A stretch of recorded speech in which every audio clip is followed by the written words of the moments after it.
വേനൽ അവധിക്ക് പകരം ജൂൺ ജൂലൈ മാസങ്ങളിൽ മൺസൂൺ അവധി നൽകുന്നത് സംബന്ധിച്ച വിദ്യാഭ്യാസ മന്ത്രി വി ശിവൻകുട്ടി തുടക്കമിട്ട ചർച്ച കേരള സമൂഹത്തിൽ സജീവമായിരിക്കുകയാണ്.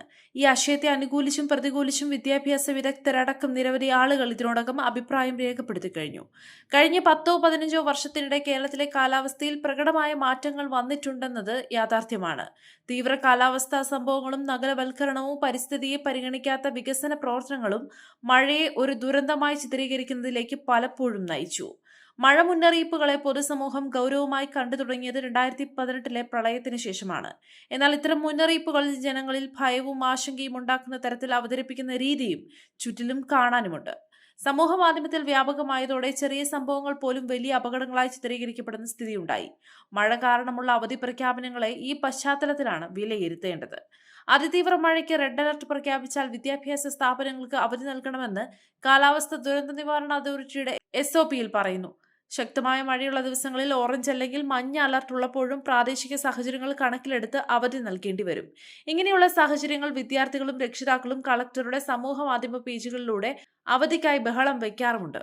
മഴയുടെ അളവ്, വെള്ളക്കെട്ട്, മണ്ണിടിച്ചിൽ, മരങ്ങൾ വീണുള്ള തടസ്സങ്ങൾ, തഹസിൽദാർമാരുടെ റിപ്പോർട്ട്, അടുത്ത ദിവസത്തെ മഴ പ്രവചനം എന്നിവ പരിഗണിച്ചാണ് കളക്ടർമാർ അവധി പ്രഖ്യാപിക്കുന്നത്.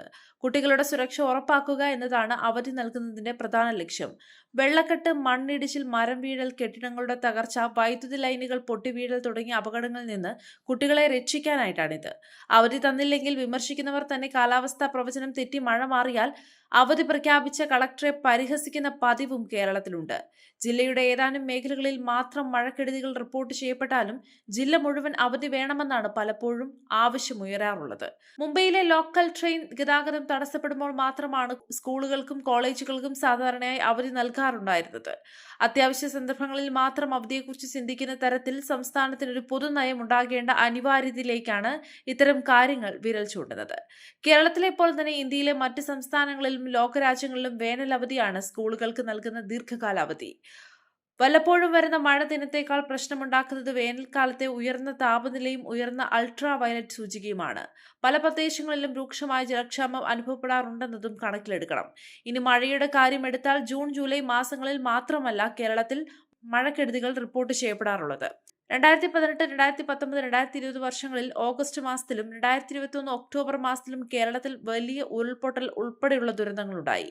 അതിനാൽ മഴയിൽ നിന്ന് രക്ഷ നേടാൻ 2 മാസത്തെ അവധി മാത്രം മതിയാകില്ലെന്ന് പറയേണ്ടി വരും. കാറ്റോ മഴയോ മൂലം സ്കൂളുകളിൽ ഉണ്ടായിട്ടുള്ള അപകടങ്ങളിൽ നഷ്ടപ്പെട്ടതിനേക്കാൾ ജീവൻ മഴ അവധി ദിവസങ്ങളിൽ മുങ്ങിയ മരണങ്ങൾ മൂലം സംഭവിച്ചിട്ടുണ്ട്.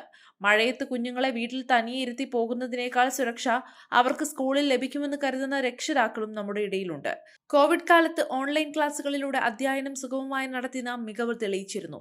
മഴ കനക്കുമ്പോൾ അവധിക്ക് പകരം ഹാജർ ഉറപ്പാക്കിക്കൊണ്ട് ഓൺലൈൻ ക്ലാസുകൾ നടത്താവുന്നതാണ്. അത്തരം സാഹചര്യങ്ങളിൽ ഒരു മാസത്തിൽ 5 ദിവസങ്ങൾ വരെ ഓൺലൈൻ ക്ലാസ്സിനായി മാറ്റിവെക്കാം. ഇത് സംബന്ധിച്ച് തീരുമാനമെടുക്കുന്നതിനുള്ള അധികാരം പ്രധാന അധ്യാപകർക്ക് നൽകുന്നതും പരിഗണിക്കാവുന്നതാണ്.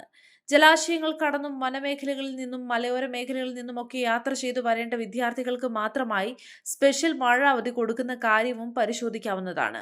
വളരെ ഗുരുതരമായ സാഹചര്യം എന്തെങ്കിലും വരുമ്പോൾ മാത്രം കളക്ടർമാർ അവധി പ്രഖ്യാപിക്കുന്ന തരത്തിലേക്ക് കാര്യങ്ങൾ മാറ്റിയെടുക്കാം. സ്കൂൾ കോമ്പൗണ്ടിലെയും വഴിയരികിലെയും അപകടകരമായ മരങ്ങൾ മുറിച്ചും സ്കൂൾ കെട്ടിടങ്ങൾ ബലപ്പെടുത്തിയും ജീർണിച്ച കെട്ടിടങ്ങൾ പൊളിച്ചു കളഞ്ഞും സുരക്ഷിതമായ യാത്രാ സൗകര്യങ്ങൾ ഒരുക്കിയും നമ്മുടെ കുട്ടികളെ സുരക്ഷിതരാക്കാം.